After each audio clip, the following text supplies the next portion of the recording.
João Patton, um missionário entre os antropófagos, 1824-1907. Perto de Dalswinton, na Escócia, morava um casal conhecido em toda a região como os velhos Adão e Eva. A esse lar veio em visita uma sobrinha, Jeanette Rogerson. Supunha-se que não houvesse muita coisa na casa isolada dos velhos para distrair a jovem, sempre viva e alegre. Mas uma coisa atraiu-lhe o interesse. Um rapaz chamado Tiago Patton, que entrava dia após dia num matagal perto da casa. Levava sempre um livro na mão, como se ali fosse para estudar e meditar. Certo dia, a moça, vencida pela curiosidade, entrou furtivamente por entre as árvores e espiou o rapaz recitando os sonetos evangélicos de Erskine. A sua curiosidade tornou-se em santa admiração quando o jovem, deixando o chapéu no chão, ajoelhou-se debaixo de uma árvore para derramar a alma em oração perante Deus. Ela, espírito de brincalhona, avançou e pendurou o chapéu em um galho que estava próximo. Em seguida, escondeu-se onde podia, sem ser vista, para presenciar o rapaz perplexo a procurar o chapéu. No dia seguinte, a cena se repetiu. Mas o coração da moça comoveu-se ao ver a perturbação do rapaz, imóvel por alguns minutos, com o chapéu na mão.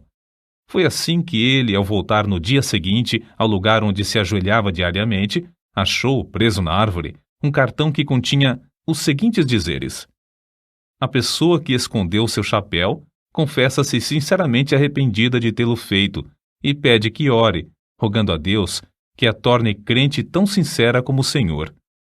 O jovem fitou por algum tempo o cartão, esquecendo-se completamente naquele dia dos sonetos. Por fim, tirou o cartão da árvore. No momento em que se reprovava e a sua estupidez por não saber que fora um ser humano quem escondera o chapéu 2 vezes, viu passar por entre as árvores, na frente da casa do velho Adão, uma moça, balde na mão, cantando um hino escocês. Naquele instante, o moço sabia, por instinto divino, que a visita angélica que invadira seu retiro de oração fora a gentil e hábil sobrinha dos velhos Adão e Eva. Tiago Patton ainda não conhecia Jeanette Rogerson, mas ouvira falar nas suas extraordinárias qualificações intelectuais e espirituais. É provável que Tiago Patton começasse a orar pela jovem, mas num sentido diferente daquele que ela pedira. De qualquer forma, a moça furtara não somente o chapéu do rapaz, mas também o seu leal coração. Um furto que resultou, por fim, no casamento dos dois. Tiago Patton, fabricante de meias no condado de Dumfries, e sua esposa Jeanette andavam como Zacarias e Isabel na antiguidade, irrepreensíveis perante o Senhor. Ao nascer-lhes o primogênito, deram-lhe o nome de João, dedicando-o solenemente a Deus, com oração, para ser missionário aos povos que não tinham oportunidade de conhecer a Cristo. Entre a casa própria em que morava a família dos Patton e a parte que servia de fábrica havia um pequeno aposento. Acerca desse quarto, John Patton escreveu: era o santuário de nossa humilde casa. Várias vezes ao dia, geralmente depois das refeições, o nosso pai entrava nesse quarto e, fechada a porta, orava. Nós, seus filhos, compreendíamos, como se fosse por instinto espiritual, que se derramavam orações por nós, como fazia na antiguidade o sumo sacerdote, quando entrava no Santo dos Santos em favor do povo. De vez em quando, se ouvia o eco de uma voz em tons de quem suplica pela vida. Passávamos pela porta nas pontinhas dos pés, de modo a não perturbar a santa e íntima conversação. O mundo lá fora não sabia de onde vinha o gozo que brilhava no rosto de nosso pai, mas nós, seus filhos, o sabíamos. Era o reflexo da presença divina, que era sempre uma realidade para ele na vida cotidiana. Nunca espero, quer num templo, quer nas serras, quer nos vales, sentir Deus mais perto, mais visível, andando e conversando mais intimamente com os homens do que naquela humilde casa coberta de palha. Se por uma catástrofe indizível tudo quanto pertence à religião fosse apagado da memória, minha alma reverteria de novo ao tempo da minha mocidade. Ela fechar-se-ia naquele santuário, e ao ouvir novamente os ecos daquelas súplicas a Deus, lançaria para longe toda a dúvida com este grito vitorioso: meu pai andava com Deus, porque não posso eu também andar? Na autobiografia de João Paton, vê-se que as suas lutas diárias eram grandes, mas o que dizemos agora revela qual a força que operava para que ele sempre avançasse na obra de Deus. Antes, realizava-se culto doméstico na casa de meus avós somente aos domingos, mas meu pai convenceu primeiro a minha avó a orar, ler um trecho da Bíblia e cantar um hino diariamente, pela manhã e à noite. Depois, todos os membros da família seguiram esse costume. Foi assim que meu pai começou, aos 17 anos de idade, o bendito costume de fazer cultos matutinos e vespertinos em casa, costume que observou, talvez sem uma única exceção, até se achar no leito de morte com 77 anos de idade. No último dia da sua vida, uma passagem das Escrituras foi lida e ouviu-se sua voz na oração. Nenhum dos filhos se recorda de um só dia que não fosse assim santificado. Muitas vezes havia pressa em atender a um negócio. Inúmeras vezes chegavam os amigos. Mas nada impedia que nos ajoelhássemos em redor do altar familiar enquanto o sumo sacerdote dirigia as nossas orações a Deus e se oferecia a si mesmo e a seus filhos ao mesmo Senhor. A luz de tal exemplo era uma bênção, tanto para o próximo como para a nossa família.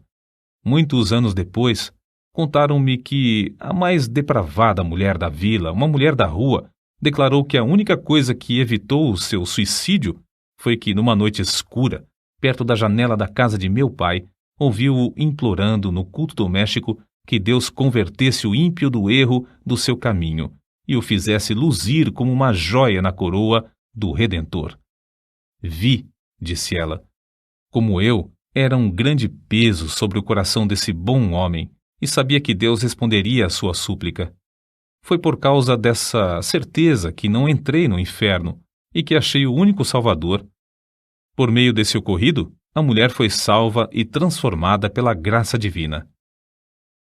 Não é de admirar que, em tal ambiente, 3 dos 11 filhos de Tiago Paton, João, Walter e Tiago, fossem constrangidos a dar suas vidas à obra mais gloriosa, a de ganhar almas. Não julgamos estar esse ponto completo sem lhe acrescentar mais um trecho dessa autobiografia. Até que ponto fui impressionado nesse tempo pelas orações de meu pai, não posso dizer. Nem ninguém pode compreender. Quando de joelhos e todos nós ajoelhados em redor dele no culto doméstico, ele derramava toda a sua alma em oração com lágrimas, não só por todas as necessidades pessoais e domésticas, mas também pela conversão da parte do mundo onde não havia pregadores para servirem a Jesus. Sentíamos-nos na presença do Salvador vivo, e chegamos a conhecê-lo e amá-lo como nosso amigo divino. Ao levantarmos-nos da oração, eu costumava olhar para a luz do rosto do meu pai e cobiçava o mesmo espírito. Anelava, em resposta às suas orações, a oportunidade de me preparar e sair, levando o bendito Evangelho a uma parte do mundo então sem missionários. Acerca da disciplina do lar, eis o que ele escreveu. Se houvesse algo realmente sério para corrigir, meu pai se retirava primeiramente para o quarto de oração, e nós compreendíamos que ele levava o caso a Deus. Essa era a parte mais severa do castigo, para mim. Eu estava pronto a encarar qualquer penalidade, mas o que ele fazia penetrava na minha consciência como uma mensagem de Deus. Amávamos ainda mais o nosso pai ao ver o quanto tinha de sofrer para nos castigar, e de fato tinha muito pouco a nos castigar, pois dirigia a todos nós, 11 filhos, muito mais pelo amor do que pelo temor. Por fim, chegou o dia em que João tinha de deixar o lar paterno. Sem o dinheiro para a passagem e com tudo o que possuía, inclusive uma Bíblia embrulhada num lenço, saiu a pé para trabalhar e estudar em Glasgow. O pai o acompanhou até uma distância de 9 quilômetros. No último quilômetro, antes de se separarem um do outro, os dois caminhavam sem poder falar uma só palavra, Mas o filho sabia, pelo movimento dos lábios do pai, que este orava em seu coração por ele. Chegando ao lugar combinado onde se separariam, o pai balbuciou: Deus te abençoe, meu filho. O Deus de teu pai te prospere e te guarde de todo mal. Depois de se abraçarem, o filho saiu correndo, enquanto o pai, em pé no meio da estrada, imóvel, com o chapéu na mão e lágrimas correndo pelas faces, continuava a orar em seu coração. Alguns anos depois, o filho testificou de que essa cena, gravada na sua alma, o estimulava como um fogo inextinguível a não desapontar o pai, no que esperava dele, seu filho, que seguisse o seu bendito exemplo de andar com Deus.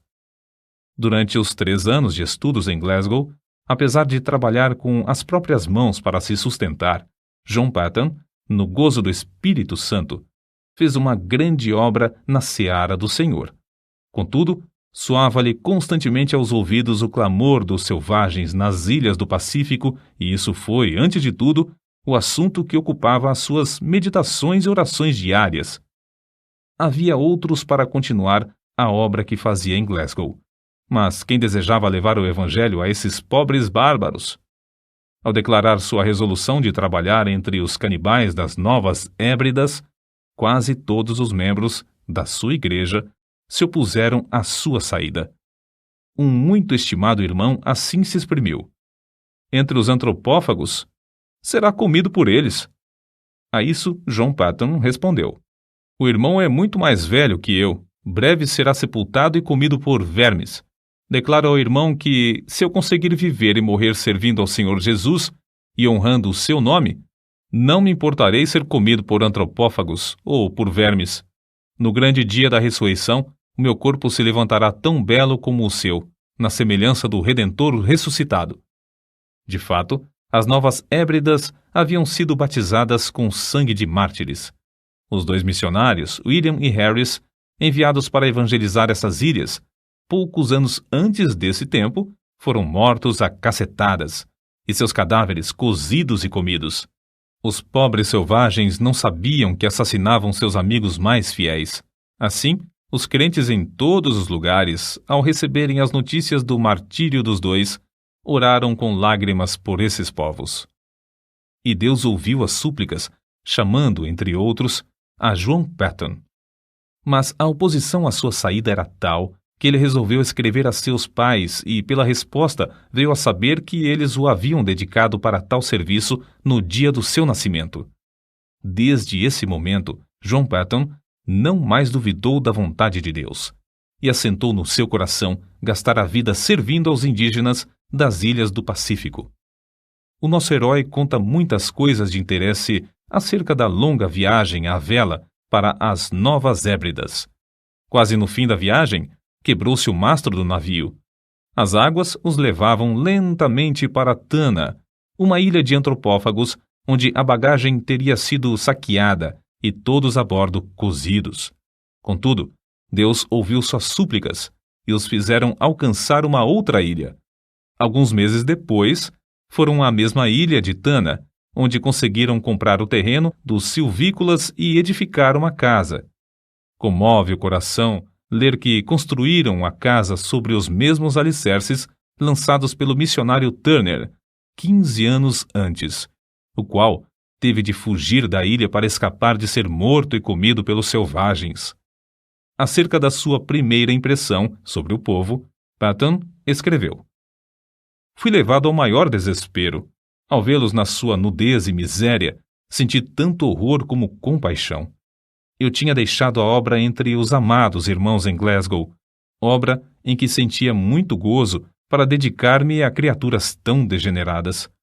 Perguntei-me a mim mesmo: é possível ensiná-las a distinguir entre o bem e o mal e levá-las a Cristo ou mesmo a civilizá-las? Mas tudo isso eram apenas sentimentos passageiros.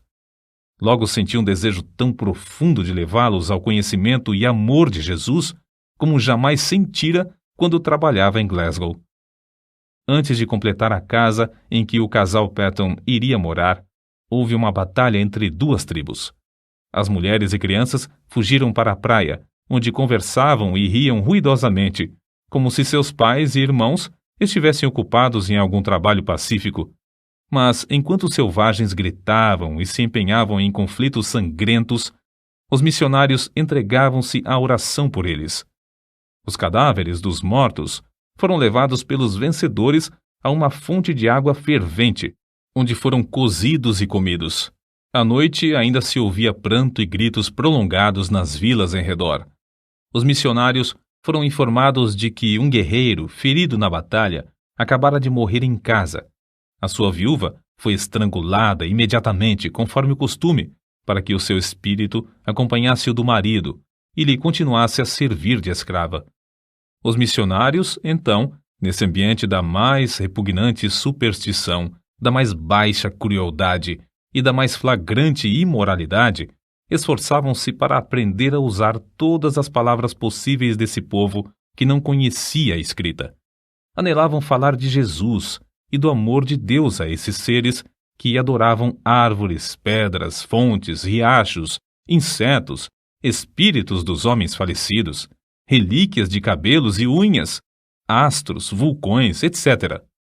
A esposa de Patton era uma ajudadora esforçada e, dentro de poucas semanas, reuniu 8 mulheres da ilha a quem instruía diariamente.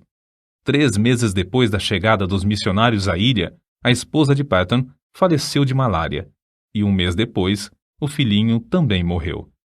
Quem pode avaliar as saudades de Patton durante os anos que trabalhou sem ajudadora em Tana? Apesar de quase haver morrido também da mesma enfermidade, de os crentes insistirem para que voltasse à sua terra e de os indígenas fazerem plano após plano de matá-lo, esse herói permaneceu orando e trabalhando fielmente no posto onde Deus o colocara. Um templo foi construído e um bom número se congregava para ouvir a mensagem divina. Patton não somente conseguiu reduzir a língua dos tanianos à forma escrita, mas também traduziu uma parte das escrituras, a qual imprimiu apesar de não conhecer a arte tipográfica. Acerca da gloriosa façanha de imprimir o livro em taniano, assim escreveu: Confesso que gritei de alegria quando a primeira folha saiu do prelo, tendo todas as páginas na ordem própria. Era 1 hora da madrugada, eu era o único homem branco na ilha, e havia horas em que todos os nativos dormiam. Contudo, atirei ao ar o chapéu e dancei como um menino por algum tempo ao redor do prelo. Terei eu perdido a razão? Não devia, como missionário, estar de joelhos louvando a Deus por mais esta prova de sua graça? Crede, amigos, o meu culto foi tão sincero como o de Davi, quando dançou diante da arca do seu Deus. Não deveis pensar que, depois de pronta a primeira página, eu não me tivesse ajoelhado pedindo ao Todo-Poderoso que propagasse a luz e a alegria do seu santo livro nos corações entenebrecidos dos habitantes daquela terra inculta. Depois de Patton haver passado 3 anos em Tana, o casal de missionários que vivia na ilha vizinha, Erromanga, foi martirizado barbaramente a machadadas em pleno dia. Ao completar 4 anos de estada em Tana, o ódio dos indígenas dessa ilha chegou ao auge. Diversas tribos combinaram matar o indefeso missionário e findar, assim, com a religião do Deus de amor em toda a ilha. Contudo, como ele mesmo se declarava imortal até findar sua obra na terra, evitava em pleno campo os inúmeros golpes de lanças, machadinhas e cacetes armados pelas mãos dos indígenas. E assim conseguiu escapar para a ilha de Aneitium. Planejou então ocupar-se na obra de tradução do resto dos evangelhos na língua taniana, enquanto esperava a oportunidade de voltar a Tana. Porém, sentiu-se dirigido a aceitar a chamada para ir à Austrália. Em poucos meses, animou as igrejas ali a comprarem um navio à vela para servir aos missionários. Despertou-as também a contribuírem liberalmente e a enviarem mais missionários a evangelizar todas as ilhas. Acerca da sua viagem à Escócia, depois de alguns anos nas Novas Hébridas, ele escreveu: Fui de trem a Dumfries e lá achei condução para o querido lar paterno, onde fui acolhido com muitas lágrimas. Havia somente 5 curtíssimos anos que saíra desse santuário com a minha jovem esposa, e agora, ai de mim! Mãe e filhinho jazem no túmulo, em Tana, nos braços um do outro, até o dia da ressurreição. Não foi com menos gozo, apesar de sentir-me angustiado, que, poucos dias depois, encontrei-me com os pais da minha querida falecida esposa. Antes de deixar a Escócia para a nova viagem, Patton casou-se com a irmã de outro missionário. Chamada por Deus a trabalhar entre os povos mergulhados nas trevas das Novas Hébridas, ela serviu como fiel companheira de seu marido por muitos anos. Meu último ato na Escócia foi ajoelhar-me no lar paterno durante o culto doméstico, enquanto meu venerando pai, como sacerdote, de cabelos brancos, nos entregava uma vez mais aos cuidados e proteção de Deus, Senhor das famílias de Israel. Eu tinha por certo, quando nos levantamos da oração e nos despedimos uns dos outros, que não nos encontraríamos com eles antes do dia da ressurreição. Porém, ele e minha querida mãe, com corações alegres, nos ofertaram de novo ao Senhor para o serviço entre os silvícolas. Mais tarde, meu querido irmão me escreveu que a espada que traspassara a alma da minha mãe era demasiado aguda e que, depois da nossa saída, ela jazeu por muito tempo como morta nos braços de meu pai. Prestes a regressar às ilhas, Patton foi constrangido pelo voto de todos os missionários a não voltar a Tana, mas abrir a obra na vizinha ilha de Aniwa. Dessa forma, tinha de aprender outra língua e começar tudo de novo. Na tarefa de preparar o terreno para a construção da casa em seu novo habitat, Patton ajuntou 2 cestos de ossos humanos de vítimas comidas pelo povo da ilha. Quando essas pobres criaturas começavam a usar um pedacinho de chita ou um saiote, era sinal exterior de uma transformação, apesar de estarem longe da civilização. E quando começavam a olhar para cima e a orar àquele a quem chamavam de Pai, nosso Pai, meu coração se derretia em lágrimas de gozo, e sei, por certo, que havia um coração divino nos céus que se regozijava também. Contudo, como em Tana, Patton considerava-se imortal até completar a obra que lhe fora designada por Deus. Inúmeras vezes evitou a morte agarrando a arma levantada pelos selvagens contra ele, a fim de o matarem. Tempos depois, a força das trevas unidas contra o Evangelho em Aniwa cedeu. Isso data do tempo em que cavou um poço na ilha. Para os indígenas, a água de coco para satisfazer a sede era suficiente, porque se banhavam no mar e usavam pouco a água para cozinhar, e nenhuma para lavar a roupa. Mas para os missionários, a falta de água doce era o maior sacrifício. Por isso, Patton resolveu cavar um poço. No início, os indígenas auxiliavam-no na obra, apesar de considerarem o plano do deus de Misse dar chuva de baixo uma concepção nada lúcida. Mas depois, amedrontados pela profundeza da cavidade, deixaram o missionário a cavar sozinho, dia após dia, enquanto contemplavam de longe, dizendo uns aos outros: quem jamais ouviu falar em chuva que vem de baixo? Pobre Misse, coitado! Quando o missionário insistia em dizer que o abastecimento de água em muitos países vinha de poços, eles respondiam: é assim que se dá com os doidos. Ninguém pode desviá-los de suas ideias loucas. Depois de longos dias de labor enfadonho, Patton alcançou terra úmida. Confiava em Deus para obter água doce, em resposta às suas orações. Contudo, nessa altura, ao meditar sobre o efeito que causaria entre o povo o fato de encontrar água salgada, sentia-se quase que tomado de horror. Sentia-me, escreveu ele, tão comovido que fiquei molhado de suor e tremia-me todo o corpo, quando a água começou a borbulhar de baixo e a encher o poço. Tomei um pouco de água na mão, levei-a à boca para prová-la. Era água potável, era a água viva do poço de Jeová. Os chefes indígenas, com seus homens, a tudo assistiam. Era uma repetição em escala reduzida do episódio em que os israelitas rodearam Moisés quando ele fez água sair da rocha. O missionário, depois de passar algum tempo louvando a Deus, ficou mais calmo, desceu novamente, encheu um jarro da chuva que Deus Jeová lhe dava pelo poço e entregou-o ao chefe. Este sacudiu o jarro para ver se realmente havia água dentro. Então, tomou um pouco na mão e, não satisfeito com isso, levou à boca um pouco mais. Depois de revolver os olhos de alegria, bebeu-a e rompeu em gritos. Chuva! Chuva! É chuva mesmo! Mas como a arranjou? Patton respondeu. Foi Jeová, meu Deus, quem a deu da sua terra, em resposta ao nosso labor e orações. Olhai e vede por vós mesmos como borbulha a terra. Não havia um homem entre eles que tivesse coragem de chegar perto da boca do poço. Então, formaram uma fila comprida e, segurando-se uns aos outros pelas mãos, avançaram até que o homem da frente pudesse olhar para dentro do poço. A seguir, o que tinha olhado passava para a retaguarda, deixando o segundo olhar para a chuva de Jeová, muito embaixo. Depois de todos olharem um por um, o chefe dirigiu-se a Patton e disse: Missy, a obra de seu Deus Jeová é admirável, é maravilhosa.